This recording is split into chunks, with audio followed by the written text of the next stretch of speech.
All right, we're back here with Chip Abromovitz from Twister Alley Raceway, and watch, I'm going to be really unpopular. Heather's sitting right over there. She's trying to be all sneaky. She doesn't want anybody to know, but she's over here too.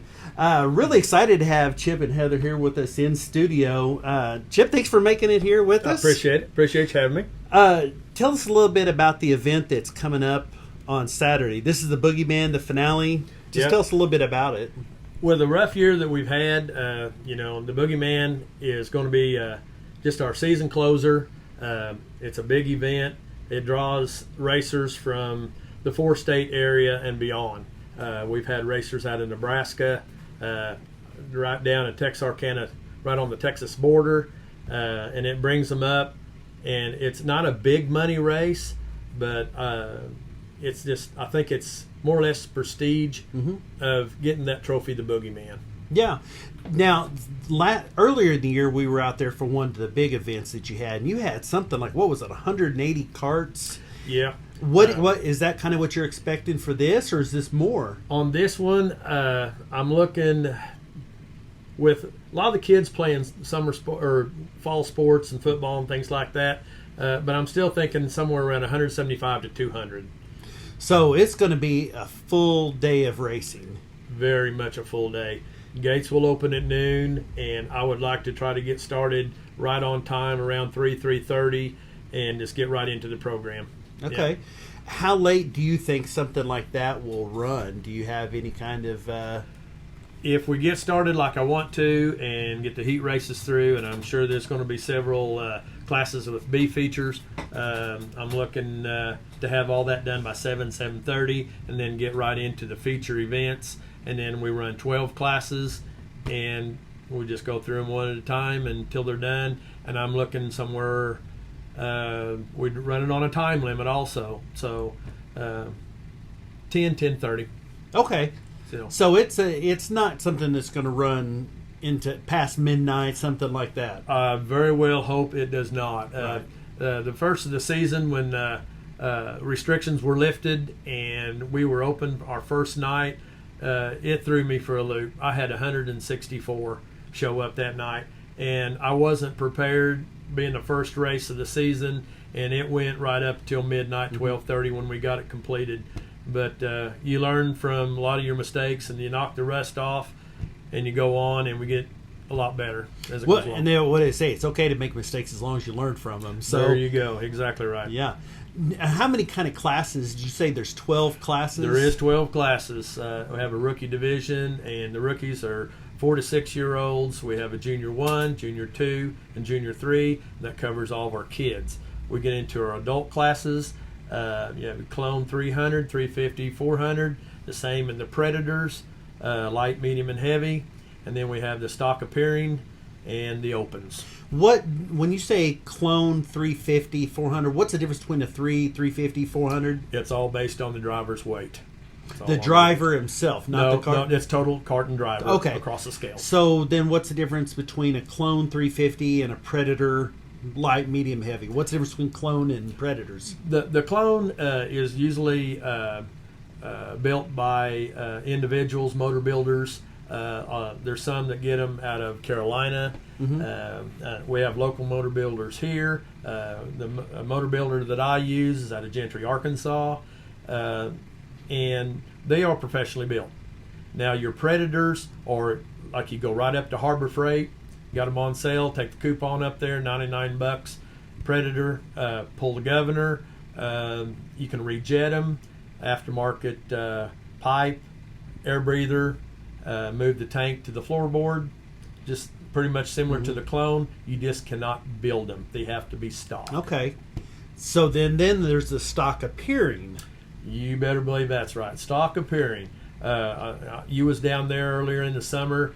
They look stock by looking at them, but they're nowhere near stock. It's exactly what it sounds like. Stock appearing. Stock appearing. So if a racer is wanting to, and I realize this is the last race of the year, but let's say we have somebody who's looking to get into go-karting that maybe didn't do it this year, but they're kind of interested. Where can they go to get the rules and regulations so that they know what to start doing to plan for next year? Where would they find that? there's 2 or 3 things you can do. First of all, I'd like you to come to the track and watch the races and make sure this is maybe something that you would like to be a part of. We run under NKA, which is National Karting Alliance, out of Indiana, and their rules is on their website. Okay. As far as the Predator rules, each track kind of individualizes how they set up their rule package on Predators, on what they'll let aftermarket add-ons. But as far as the internals of the motor, that remains stock. So is the Predator class not part of the NKA, or is that no, it is okay. not. It is not. So some of those classes you could run, and you could run anywhere that's NKA and Yes. be that. But then some of the classes, it's kind of the Twister Alley. Exactly. Okay. NKA, there's NKA, AKRA. There's other sanctioning bodies that have a different type rule package. NKA is the one I use because it doesn't allow porting and polishing.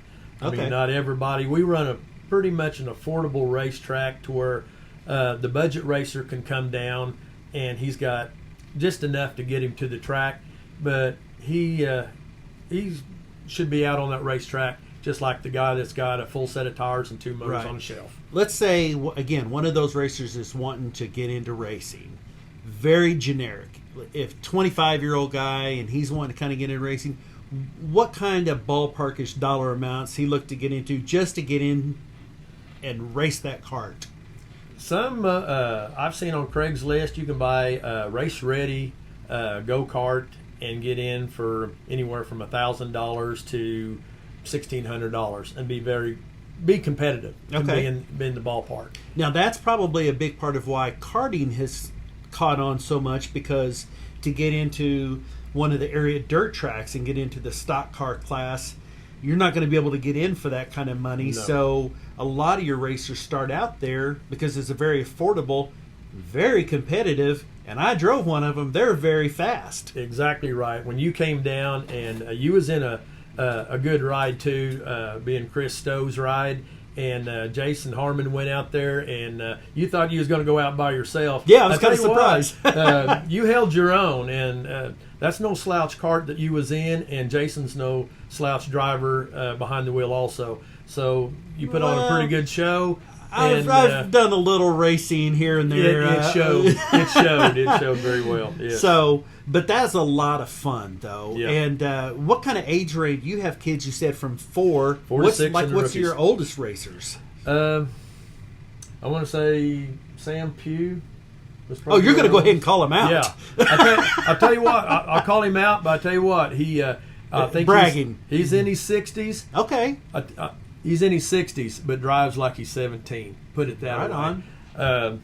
Oldest driver ever was Ferris Collier. Yeah, Ferris Collier was one of our oldest drivers there, and but he can wheel, and he can still get in one and wheel it today. So you have from 6 to 60. You betcha. Or 4 to 60. You betcha. So any range in there, and any budget, any level of experience from beginner to extremely competitive racers, you've got a class for them. You bet. Extremely competitive. That's at Stock Parian Open. Yeah.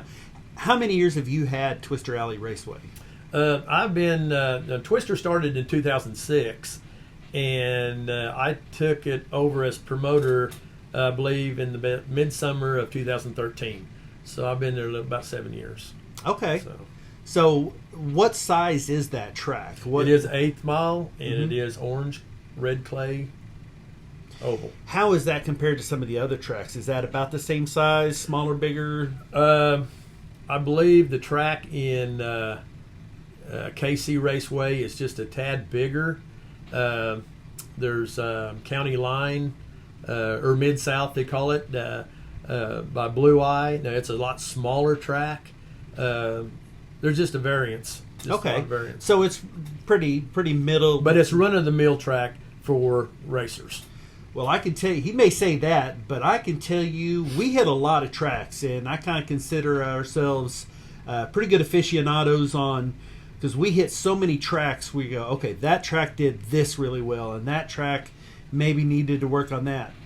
The track and the staff at Twister Alley Raceway is I would put your track for karting on par with Lucas Oil and maybe Lake Ozark Speedway, which I consider probably the second best facility. Lucas Oil should be. It's a $30 million plus track.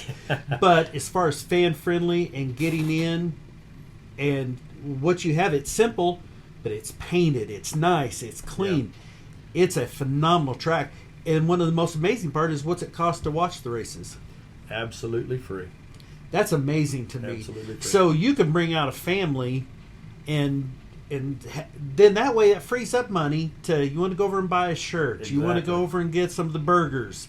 You can do that. Now, if you want to go down to the pits, what do you charge for a pit pass? A pit pass is $12. That takes care of your insurance while you're in there. Because heaven forbid if an accident should happen in the pit area, but you would be covered. Right. Yeah. And they rarely happen in any of the tracks in the pits, but you don't want to be that one that they go, wow, I didn't think that would happen. Exactly. Yeah. Exactly right. And when you talk about the staff, you can't get a better staff than what I got. Heather and Diana up at the ticket booth as you enter the pit area. I rely on them so much, and I can't thank them near enough because there's a lot of paperwork that goes on with this. Minor releases, 18 years old or 16 years old and younger has to have a minor release, and they keep all the paperwork straight. Diana is a whale of a bookkeeper. Tony owns the track, and he watches the scales for me. I got my brother on the flag stand. Heather's the head scorekeeper. My daughter, Courtney, she backs her up when it comes feature time. My staff, Donna and Dave Rosenstengel, track officials. James Smith has been coming down and helped me on the front stretch here lately, and it just all works as a good team. How many people are on your staff? I think I just rattled off probably somewhere around 11 or 12. That's a lot of people for a track that size, and that you don't have glaring holes then. You've got somebody that's covering almost everything. There isn't anything that comes up that, oh, we don't have somebody to cover that. Exactly. You've got one or two kind of overlapping, taking care of that.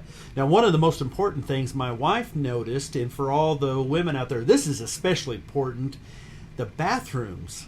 Yes. You have clean, nice bathrooms, which is really important, especially to the females out there, and that made a big difference. My wife was very content to be there. It wasn't like, hey, we need to go, Yeah. It was very, and it makes a big difference. Yeah, we set aside, myself and Tony, one good improvement each year after the race is over, and we take pride in having a grass pit area. It's not a dirt pit area and dust, and try to keep it clean. But then you have your better half. You have your significant other, and they need a nice place in case they need to use And I the saw restroom. with all the grass, there was kids playing football and having fun that weren't racing. Exactly. Just a lot of fun to be had. So There's a family atmosphere. Let's talk about the business at hand, the Boogeyman. That's coming up Saturday.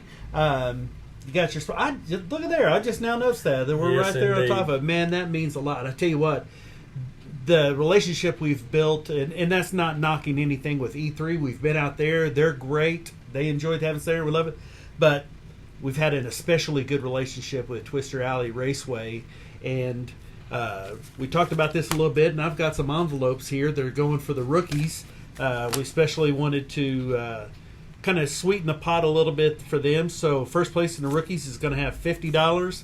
Second place will have $30, and third's another $20. So there's $100 because Mary and I said so. Mostly Mary, but hey, I was with it. I do appreciate that.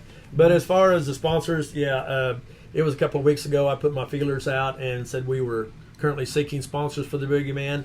And as you can see, they come out of the woodwork. I can't thank the sponsors enough. And we have Arkansas Myriad, Elusive Competition Engines, Fairfield Motorsports, Signature Home Remodel, Signature Wood Floors, Stage Stop, LT Motorsports, Century 21, Jeff Hightower, Pit Stop Concessions, Twister Alley, and many more to come. So those. It's unbelievable how much. And another big thing that we always remind everybody is if you like the page and then share it and invite your friends to like it, it makes it to where then when you go out to get sponsors and they are like, well, let's see if we want to put money, and then they look and they go, wow, you have a lot of people. it increases your ability to get more sponsors, doesn't it? You're exactly right. It like you said with Fairfield. He's out of Independence, Missouri. He is anything to do with go-karts, pieces and parts. He is a vendor.